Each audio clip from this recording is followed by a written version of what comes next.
ততক্ষণ পর্যন্ত মৃত্যুও সম্ভব নয়।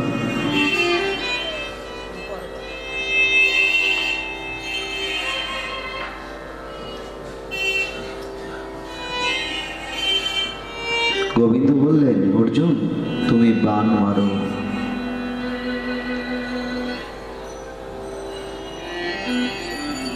অর্জুন প্রথমে 25টি বাণ, 25টি বাণ দ্বারা তার দেহকে ক্ষত বিক্ষত করলেন। 25টি বাণ, শুনুন, 25টি বাণ লেগেছে তার শরীরে। অতঃপর পিতামহ ভীষ্ম একটু উগ্র হয়ে উঠলেন। এ কি, অর্জুনের এত স্পর্ধা, ও আমার দিকে বাণ নিক্ষেপ করছে। হাতে ধনুকটি তুলে নিলেন। যেই মাত্র হাতে ধনুকটি তুলেছেন, কৃষ্ণ বললেন, অর্জুন এবার তুমি আক্রমণ করো। অর্জুন বললেন, দাঁড়াও সখা দাঁড়াও, হাজার হোক আমার পিতামহ, তো উনি তো আমার প্রতি কোনো অন্যায় কখনো করেননি।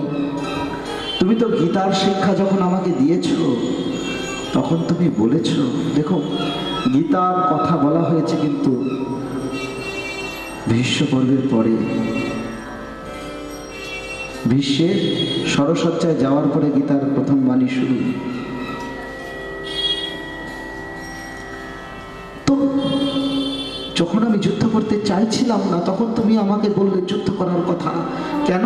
এরা অপরাধ করেছে, অপরাধের শাস্তি দিতে হবে, আর অপরাধের শাস্তি দেওয়াটাই ক্ষত্রিয়ের কর্ম। ভগবান বললেন, সত্য, কিন্তু আজ আমি আমার পিতামহকে হত্যা করবো কি করে? পিতামহ তো আমার উদ্দেশ্যে কোনোদিন কোনো অপরাধ করেননি। ঠিক বলছো অর্জুন, কারণ আমি একত্রে 25টি বাণ তার দিকে নিক্ষেপ করলাম, একটা দুটো নয়। একটা কথা জানো, যখন যুদ্ধ হচ্ছিল, পিতামহ ভীষ্ম কিন্তু একজন পাণ্ডবের দিকেও একটিও বাণ নিক্ষেপ করেননি। একজন পাণ্ডবের দিকেও একটি বাণও নিক্ষেপ করেননি তিনি।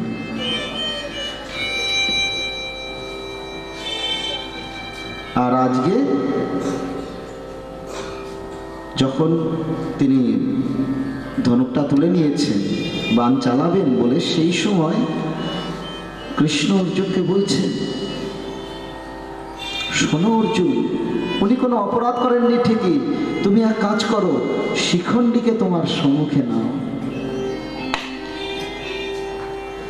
শিখণ্ডীকে তোমার সম্মুখে নাও, নিয়ে শিখণ্ডীকে বলো আক্রমণ করতে।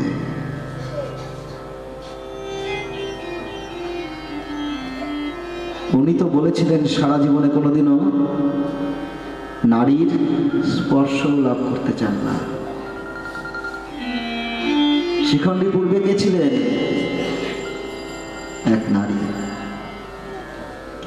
শিখণ্ডীকে যেই মাত্র তিনি সামনে দেখেছেন, শিখণ্ডী আক্রমণ করতে আসছেন ভীষ্মকে, ভীষ্ম আর তার রাগটাকে চেপে রাখতে পারলেন না, আবার বাণ তুলে নিয়ে প্রতি আক্রমণ করলেন। যেই মাত্র প্রতি আক্রমণ করলেন, একটি বাণ এসে অর্জুনের রথে আঘাত করল। কৃষ্ণ বললেন, দেখো তোমার প্রতি অপরাধ হলো কি হলো না? অর্জুন বললেন, হ্যাঁ হলো। এবার তুমি তোমার পিতামহের মনোবাঞ্ছাটা পূর্ণ করে নাও।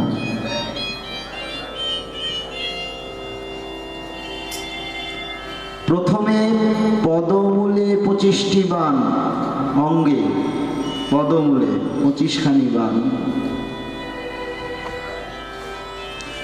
এরপরে গোটা শরীরে 100খানি বাণ মারলেন অর্জুন। 100টি, একদম নাম্বার, স্পেসিফিক নাম্বার দিয়ে শ্রীমৎ মহাভারতের মধ্যে উল্লেখ করা রয়েছে। ঠিক তারপরেই 10খানি বাণ মারলেন তার অঙ্গগুলিকে অকেজো করে দেওয়ার জন্য।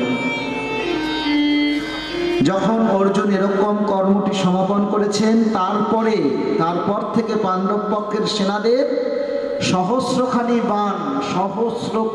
বাণ এসে একত্রে বিঁধল ওই ভীষ্মের শরীরে।